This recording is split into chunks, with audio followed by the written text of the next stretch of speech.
I went in this week really full of my fan spirit. It was so hard to evaluate this game coming up. I even went into the game full fan mode. My wonderful wife made me steak and tortillas for breakfast in bed to watch the game. She even stayed. First time she's watched a game in 10 years. And I didn't touch the rewind button and evaluate the game. I just wanted to live it until the third quarter.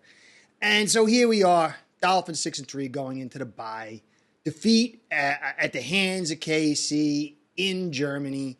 First, want to say congrats to the KC team for the victory. The refs, if you want to side with the refs at all, they kind of went for us, so we can't really use them as an excuse. I thought they did a phenomenal job. Maybe we should play every game in Germany to get some semi-decent calls. The little hit on Mahomes outside, maybe you call it. The fact that they didn't because he turned his head the last second, I don't know. But that was nice to see a flag not come out. Then maybe a PI on Kohu deep. Those were the only ones that, maybe you give it to him, but they didn't call that. But other than that, it felt like a well-reffed game. And now the Dolphins, they lose 21-14. And so the narrative is going to be Dolphins can't beat a good team. And I don't think that's the right narrative. The narrative should be, can the Dolphins offense beat a good defense? KC is a top defense. Bills are a top defense in many regards. They've lost a lot of players since, and they've been doing pretty good. Philly, but at the time they were. Philly is clearly a good defense, even though they had the weakness in the secondary. So that really should be the narrative. Fangio on the defense played extremely well, although this Kansas City offense is garbage. At 3rd and 1, and you call that call in a critical game and you don't get physical. And just a lot of I don't think they lacked a talented receiver. Mahomes, he started out hot, but then it's just not a really good offense. Now, that doesn't take away from what the defense did so much, because you still got Mahomes, you still got Kelsey, and you still got a pretty good offensive line. But I think that's really we've got to put our eyes on. I'm going to go over the game, the good, the bad. There's a lot of good. There is some bad. There is some concerning long-term, and there's some hope long-term, so I'm going to get into all of that. First thing I want to get into, though, first, Dolphin fans, we cannot always find excuses why we lost. I see the insanity of some people saying that it wasn't a fumble by Hill. He caught the ball on the screen, took 2-3 steps this way. The guy put his hands on the ball after he caught it and stripped it out of him. It was a fumble. It was a return for a touchdown. It is. I mean, to deal in that kind of stuff is totally ridiculous. And then you can see here, I want to show you, the narrative will be Connor lost us the game. And I could see when you watch it, in a flash, that, maybe it was Connor with a bad snap, or it was Tua and Connor working tandem. But I'm going to show you, take a look at this graphic over here, and you're going to see Connor has the ball on the outside outside line, and he snaps the ball, and by the time the ball gets there, it's about a foot to the right. But that's in the second image, you'll see Tua's already going to his left before the ball arrives. Now, Connor's got to snap the ball and make it to the right. So as a quarterback, you've got to understand his job. He's got a guy right in front of him. It's a motion right on the offensive line. And then Tua's going to the left, and that creates a disparity in where his catch radius is and where the ball's going. Tua and then you see in the bottom one here, he's already sliding to it this way, and it hits him in the hands. But if he had been like this, it might have been over here and still very catchable. Tua is the primary responsible guy for the fumble because he began to move to the left first. But Connor's going to the right and snapping the football, did pull it to the right, but Tua is got to get the ball in his hands before he moves. I would say 90% on Tua. So I wanted to clear that up because it's very easy then to put the blame on Connor. And then there was that Wilson play, and Tua said that there was miscommunication. We don't know what the right route was, but the way he threw that football on his back foot ready to go, I think he expected maybe a comeback, a stop and out. But we don't know who was the responsible for that misinformation. Did Wilson, was he supposed to break deep? Was he supposed to come back? Did Tua misread? We don't know. We'll find out.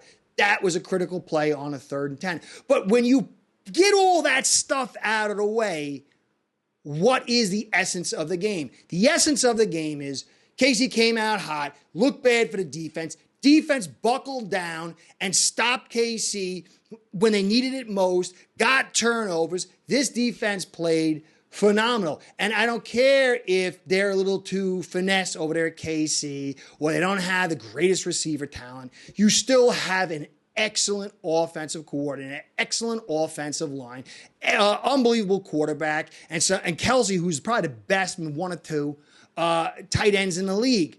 And this defense showed its coverage to limit the deep and middle and force them to throw short. But KC understood something that I want to get into. On the downside is McDaniel. They ran inside. If you checked my live, I said the inside runs were going to be critical.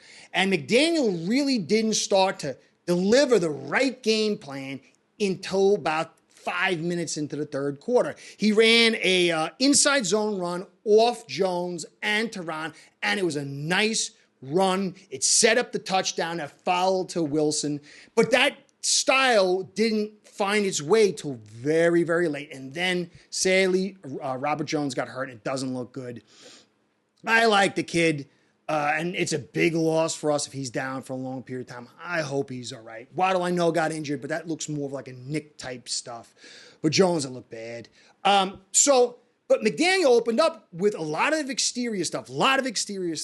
And I told you, I said, Cotton and Jackson just not going to be able to. People were talking about if A-Chain was in. You might have got a little bit more, but they were shutting it down because the blocks weren't there. Late in the game, we got 2 big pop runs from Mostert, and Eichenberg was in, and maybe Eichenberg is the greatest run blocker of all time. Maybe you'll see some images. Eichenberg is going to turn our run game. I don't know, whatever. That was just within the moment of the game. But I don't think you're going to see any consistency with that. But early on with Connor, Jones, and Teron, you could have made hay. And McDaniel was very, very, very finesse. Now, understandably, he maybe doesn't trust this offensive line as much as you want, but he needs to have a better game plan, adjust quicker, and I think that is a concern. He has a tendency to come out with some really good game plans against certain style defenses, but he's got to have a much better game plan against these better defenses and adjust more quickly. Do I think he sucks? No. It's a learning experience. Okay, we had a close loss here. We were in it to the end. There was a bad snap. But even if you bring it back farther, when Wilson got that touchdown, we had a holding on Jackson, followed by pressure on 2nd 20, and then Hill dropped the football, and then we got lucky with the Jones push. I think that was on Cotton, which was crazy, to turn it around, or this game would have looked differently. And so we've got to just put our eyes on, can this offense beat the better defenses? And KC's got a really good defense, but an offense and not a good run defense. And they lived on that pressure to put the clock, the time to throw deeper in, and there were problems. We saw pressure. Tua got sacked.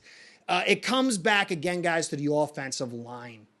I still think if you had a Hunt in there, you had Connor, Jones, Teron, you could have made a lot of hay. But Hunt was out, and for some reason, McDaniel didn't trust on the inside zone runs and being physical to the left. He kept running to the right, and Jackson failed multiple times. There should be no Pro Bowl mention for Jackson this week. We'll save it for 2 weeks from now. Now, it's not to say he was terrible.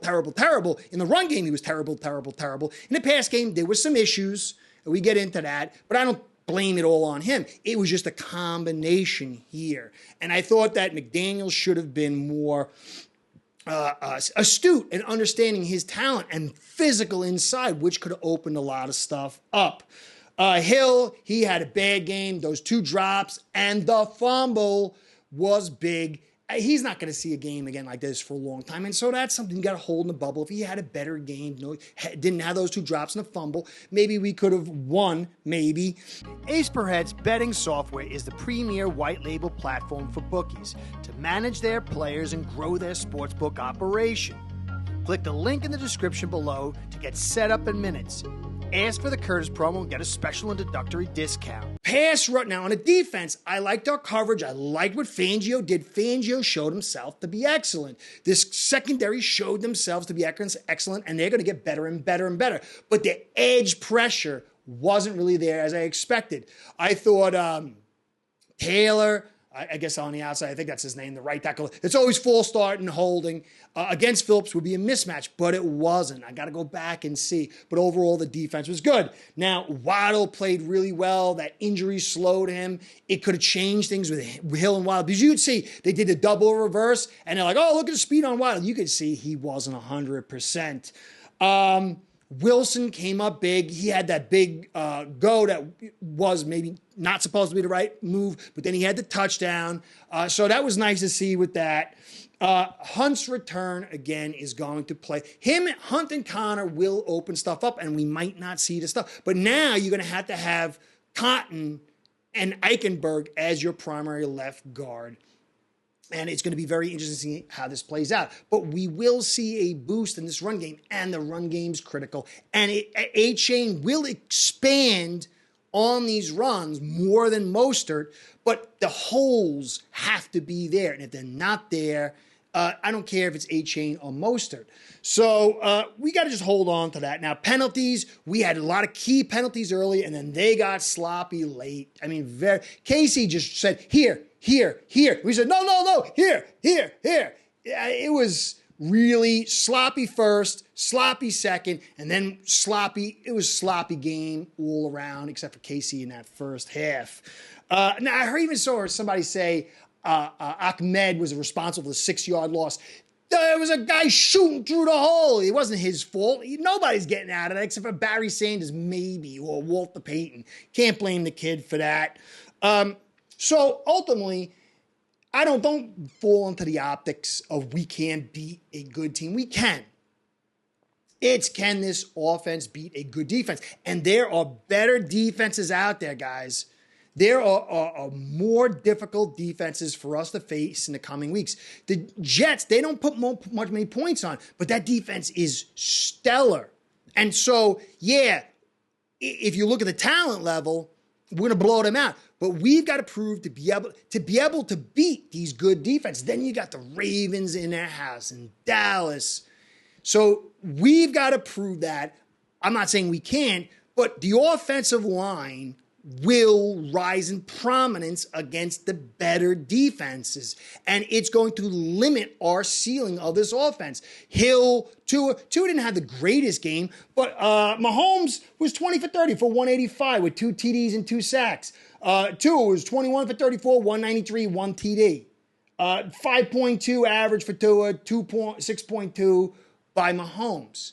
Against good defenses now, quarterbacks get stymied. You need balance, and you need to bring the right game plan. And so we'll go into the bye week hearing about we're not good enough, and I don't believe that's the truth. I believe we need to see, is this offense good enough against good defenses, and is this offensive line good enough against good defenses? The rest, the defense, Tua, Hill, besides this game, Waddle, the offense, and McDaniel's base concepts are good enough. But McDaniel's going to have to design better concepts, be more flexible, adjust quicker, and this offensive line is going to have to play better. Teron just came back. Connor's been in and out. No Hunt. Let's see when those 3 guys are fresh inside. We're going to go to 7-3 against the Raiders, and then we start the very interesting journey. It wasn't fun, but don't get down. Don't buy into the hype of A, we're not good enough, or B, even on the other side is the offensive line's all pro. They're good enough if we get them in there, but then you got to evaluate. So just be happy. 6-3. Bye. We're getting more health back, except for Robert Jones. What a shame. I'm telling you guys, Robert Jones, Connor and Hunt with some nice inside zone runs and play action would have been sweet, but I'm hoping it's not long-term, guys. Anyway, be happy, but continue to evaluate. The Dolphins are not deceased. This is going to be a dogfight, and let's see how it plays out. Obviously, certain elements need to get better, but certain elements are looking great long-term. This is going to be a drag-out fight, and we are in it. I don't care about these 3 losses. What's going to happen down the road? We're in it. Enjoy that. Anyway, Curtis saying, catch you next time. Be well. Go Fins. Start building your own online sportsbook today by getting signed up with aceperhead.com service that'll allow you to book action on sports from all around the world.